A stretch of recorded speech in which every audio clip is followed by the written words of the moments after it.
Very good morning.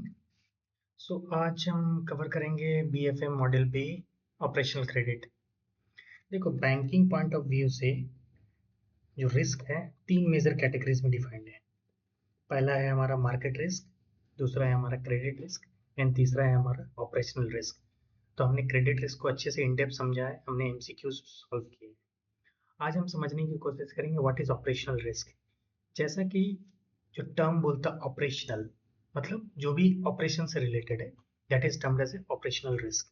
इसको broader category में समझते हैं। ठीक है, तो आज हम क्या क्या कवर करेंगे। सबसे पहले what is operational risk, classification of operational risk, management of operational risk, measurement approach of operational risk और एमसीक्यूज।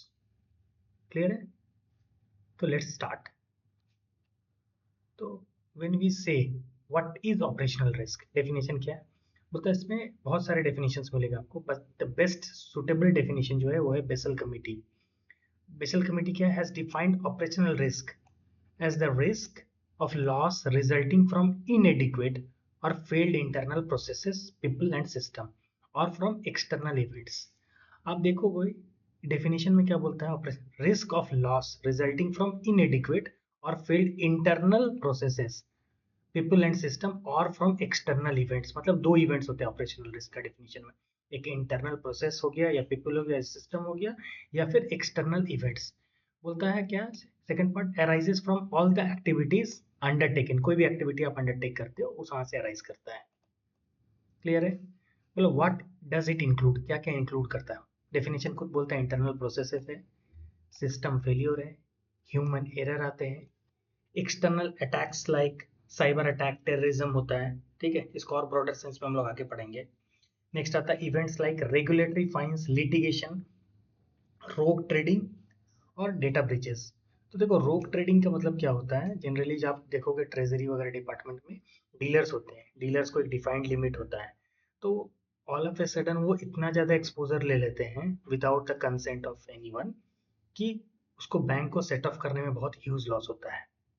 तो दैट इज रोग ट्रेडिंग। क्लियर है?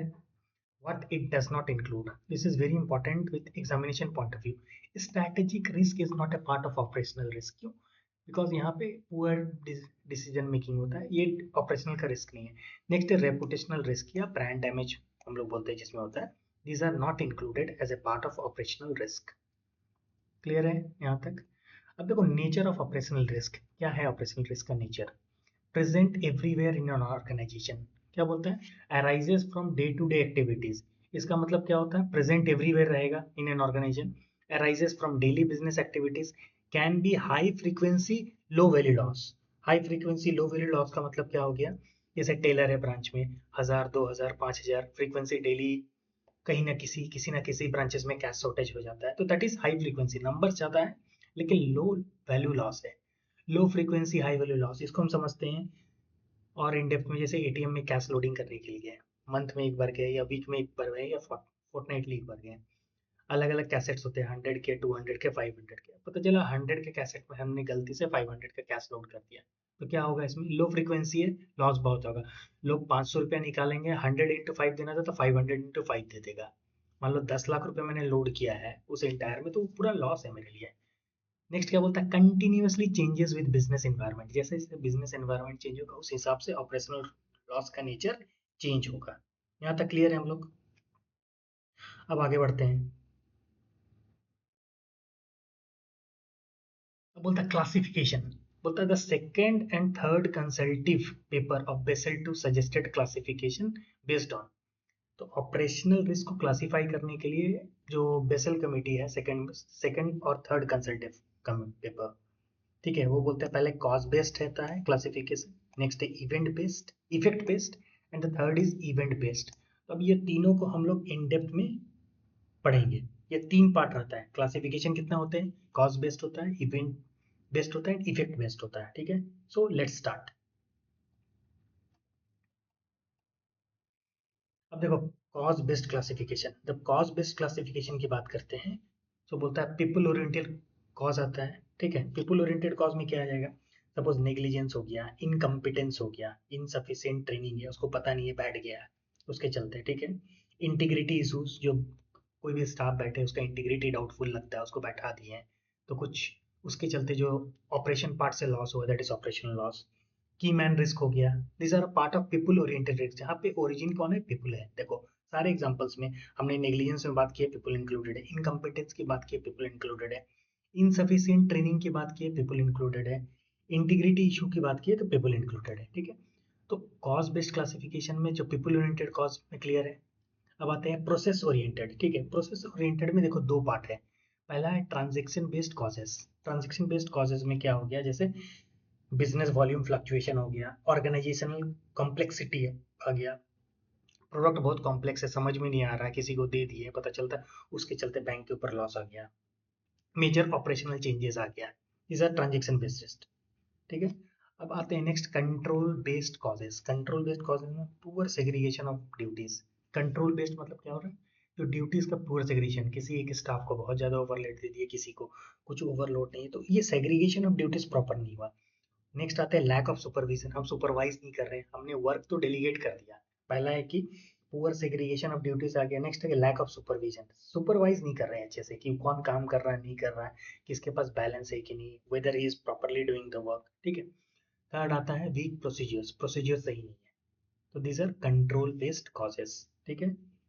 नेक्स्ट आते हैं हम लोग टेक्नोलॉजी ओरिएंटेड कॉजेस। तो जब हम टेक्नोलॉजी ओरिएंटेड कॉजेस की बात कर रहे हैं, ठीक है, तो technology is all driven about computer system और ये सब है। तो सबसे पहले आते हैं ऑब्सोलेट एप्लीकेशन। जो हम एप्लीकेशन यूज कर रहे हैं बहुत पुराना होता है आज के डेट में, when you are into digital era, हमको जो सॉफ्टवेयर या सिस्टम्स यूज कर रहे हैं that should be of the recent updated version, ठीक है। नेक्स्ट आता है, इसमें एक एग्जांपल ले सकते हैं पुअर टेलीकॉम सिस्टम्स का, ठीक है। लैक ऑफ ऑटोमेशन, ऑटोमेशन नहीं है ज़्यादा, सब चीज़ डिपेंडेंट आजकल देखो आप, सब कुछ ऑटोमेटिक हो जा रहा है, तो ह्यूमन डिपेंडेंसी कम हो गया, तो वहाँ पे जो एरर्स आ जाता है टेक्नोलॉजी ओरिएंटेड वहाँ पे भी आ जाता है, ठीक है। वीक सिस्टम, ठीक है। इंफॉर्मेशन सिस्टम कॉम्प्लेक्सिटी, जो इंफॉर्मेशन सिस्टम है उसमें कॉम्प्लेक्सिटी है, तो these are a part of technology oriented causes, ठीक है। अब लास्ट आते हैं एक्सटर्नल कॉजेस। एक्सटर्नल कॉजेस में क्या क्या आ गया, नेचुरल डिजास्टर आ गया, बाढ़ आ गया, ब्रांच को लॉस हो गया, that is a part of operational loss. Third party failure आ गया, जो थर्ड पार्टी को हमने डिप्लॉय किया था काम करने के लिए बाहर का, वहाँ पे उसने कुछ गलती कर दिया, ठीक है। फिर आते हैं हम लोग एडवर्स सोशल पॉलिटिकल कंडीशन, वो भी एक पार्ट आ गया, क्लियर है। तो कॉज बेस्ड में क्या है, पीपल ओरिएंटेड कॉज है, प्रोसेस ओरिएंटेड कॉज है, प्रोसेस ओरिएंटेड में दो पार्ट है, ट्रांजेक्शन एंड कंट्रोल। थर्ड आता है technology oriented causes, and fourth आता है एक्सटर्नल कॉजेस।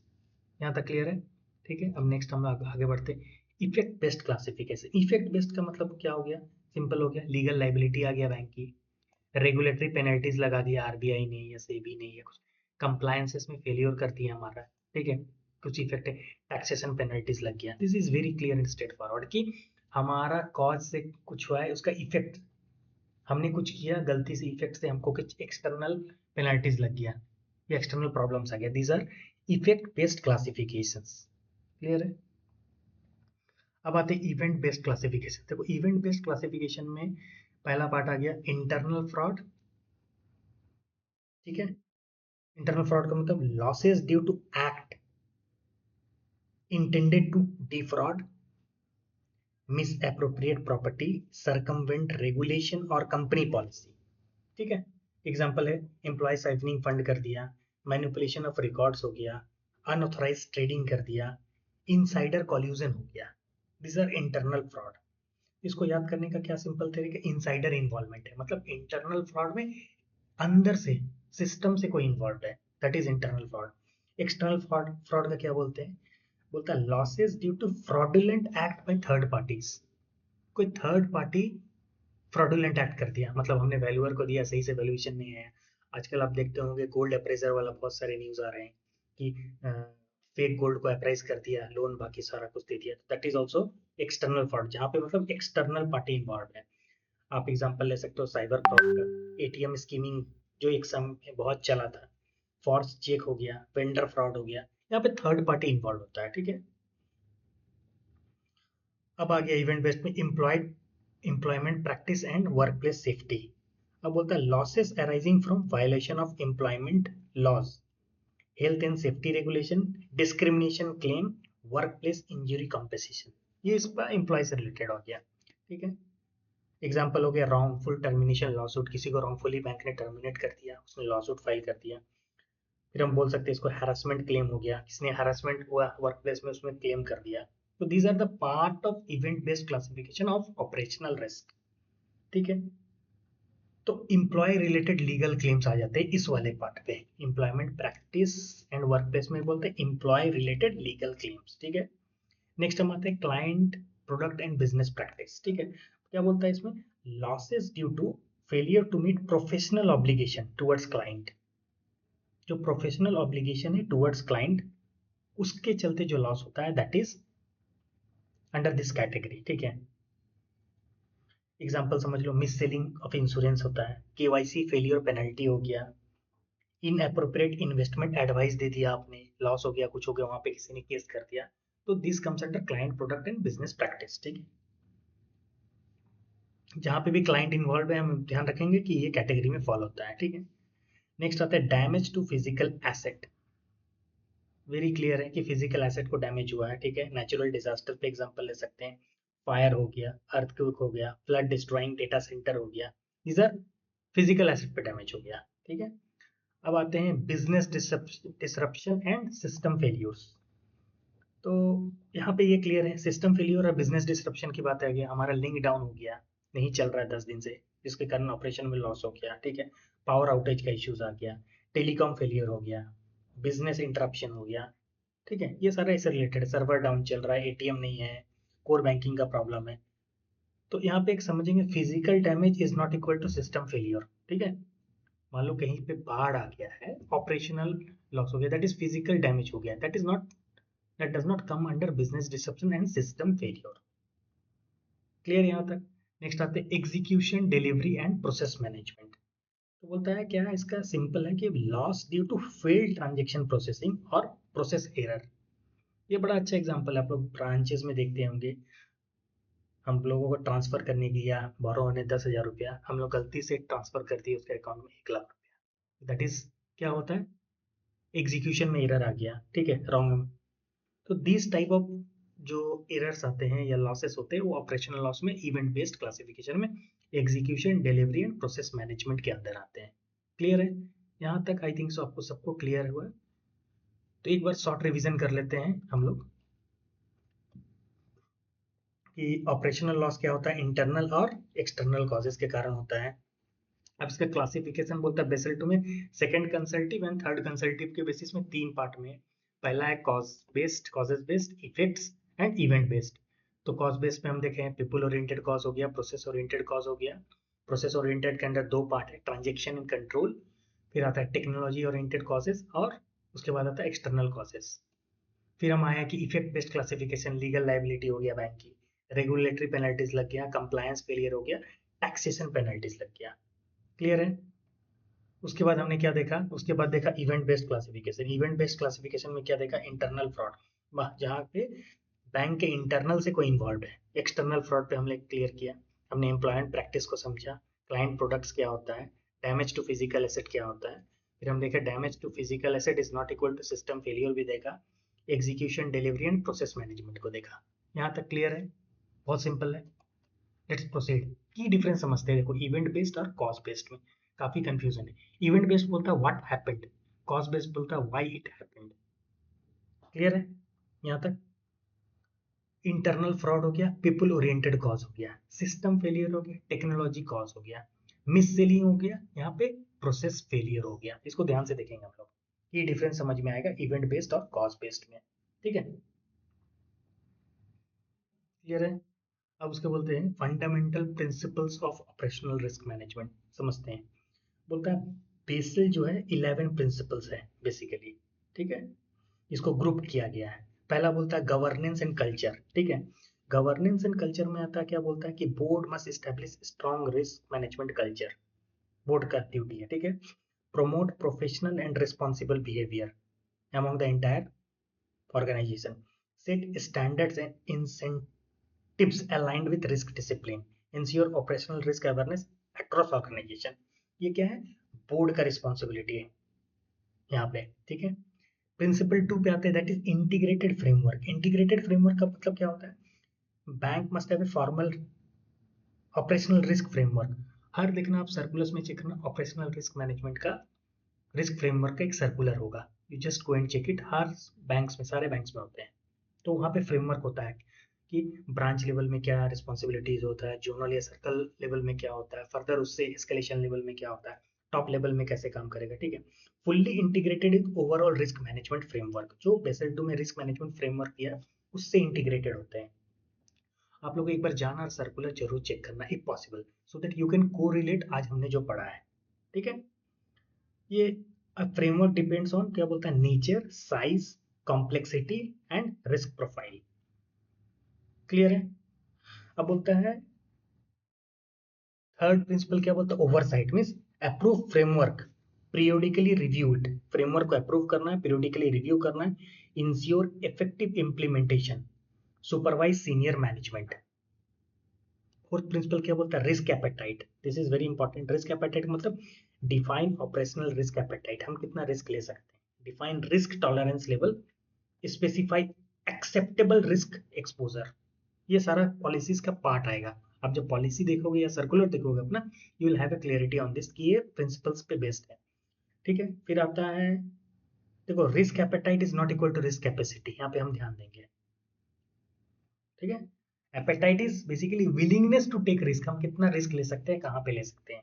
इसलिए देखो हम लोग को ऑपरेशनल प्रोसीजर में दिया जाता है इसकी इतनी अथॉरिटी है, इसके ऊपर इतनी अथॉरिटी है, इतना से पास कर सकता है, वो होता है risk appetite, basically that comes under risk appetite, ठीक है। फिर आता है रोल ऑफ सीनियर मैनेजमेंट। तो रोल ऑफ सीनियर मैनेजमेंट में क्या आता है, ठीक है, develop governance culture, define roles and responsibilities, सारे इंप्लॉयज का रोल्स एंड रिस्पॉन्सिबिलिटीज डिफाइंड रहता है।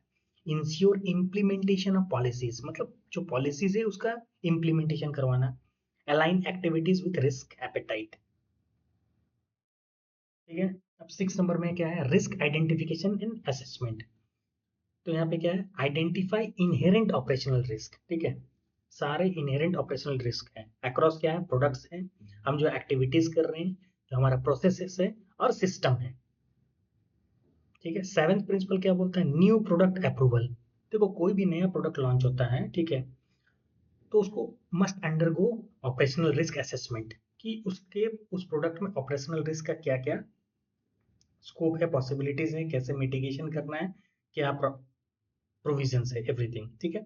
फॉर्मल अप्रूवल मैकेनिज्म रिक्वायर्ड, मतलब कोई भी प्रोडक्ट होता है वो ऑपरेशनल रिस्क डिपार्टमेंट, जो रिस्क मैनेजमेंट डिपार्टमेंट है, तो वहाँ के ऑपरेशनल रिस्क जो हैंडल करते हैं उनका अप्रूवल रिक्वायर्ड होता है कोई भी नया प्रोडक्ट जब बैंक में लॉन्च होता है, ठीक है। अब आते हैं monitoring and reporting, this is equally important, because हम किसी चीज को मॉनिटर और रिपोर्ट नहीं करेंगे तो वी कैन नॉट अंडरस्टैंड कहाँ पे क्या प्रॉब्लम आ रहा है, ठीक है। Regular monitoring of operational risk profile, आपके यहाँ पे देखना जो रिस्क ऑफिसर होते हैं उनका एक रेगुलर मॉनिटरिंग का ऑपरेशनल रिस्क में मंथली सबमिशन होता है या क्वार्टरली सबमिशन होता है कि क्या क्या हुआ है। तो this is monitoring and reporting system. तो रिपोर्टिंग टू बोर्ड करना है, सीनियर मैनेजमेंट करना है, बिजनेस लाइन करना है, इसके लिए सबसे बड़ा क्या जरूरी चीज, स्ट्रॉन्ग एमआईएस होना चाहिए। क्लियर है। अब आते हैं कंट्रोल इन्वायरमेंट या कंट्रोल मिटिगेशन। तो अगर रिस्क को हम रिपोर्ट कर रहे हैं तो कंट्रोल मिटिगेशन भी पार्ट होना चाहिए, मीन्स स्ट्रॉन्ग इंटरनल कंट्रोल होना चाहिए, पॉलिसीज एंड प्रोसीजर्स होना चाहिए, रिस्क मिटिगेशन स्ट्रेटेजीज होना चाहिए, रिस्क ट्रांसफर होना चाहिए, इंश्योरेंस एक्सेप्ट जो हम लोग लेते हैं, ठीक है। नेक्स्ट आता है 10th नंबर प्रिंसिपल क्या बोलता है, बिजनेस रेजिलियंसी एंड कंटिन्यूटी। इसमें बोलता है बिजनेस कंटिन्यूटी प्लान आ गया, डिजास्टर रिकवरी प्लान आ गया, कि अगर all of a sudden suppose system failure होता है मेरा, उसका बैकअप क्या है। हम लोग देखते हैं ना ड्रिल एक्टिविटी चलता है, this type of things banks में इंटरनली, कि मेन सर्वर बैठ गया तो ड्रिल एक्टिविटी इसका बैकअप सर्वर कैसे है, ताकि हम सर्विस कंटिन्यूअस सर्विस दें, इसी को बोलते हैं business continuity plan. Ability to operate during disruption, that is business resiliency and continuity. Last आता है पब्लिक डिस्क्लोजर, ये बोलता है transparent disclosure of operational risk framework, means आपको जो अपना बैंक का ऑपरेशनल रिस्क का जो फ्रेमवर्क है that should be a part of the public disclosure, publicly आपको डिस्क्लोज करना है मेरा फ्रेमवर्क क्या है। This enables stakeholders to assess risk management quality. तो जो स्टेक होल्डर्स है आपके उसको समझ में आता है कि ओके बैंक का ये डिस्क्लोजर है, ऑपरेशनल रिस्क फ्रेमवर्क है, तो स्टेक होल्डर्स को उसमें कॉन्फिडेंस आता है, ठीक है। क्लियर है यहाँ तक? तो इस पॉइंट को हम लोग अच्छे से देखेंगे और ऑपरेशनल रिस्क में आज हम लोग यहाँ तक करेंगे, इस पर प्रॉपर रिवाइज करेंगे। आपसे रिक्वेस्ट है आप इसको एक बार गो थ्रू कर लें। सारे नोट्स में कमेंट बॉक्स में डाल दूंगा so that you can download. आप हमारा व्हाट्सएप चैनल भी इसमें सब्सक्राइब कर सकते हैं, so there we will post the MCQs and everything. So once again, thank you everyone. Please subscribe to our channel for more updates. Thank you.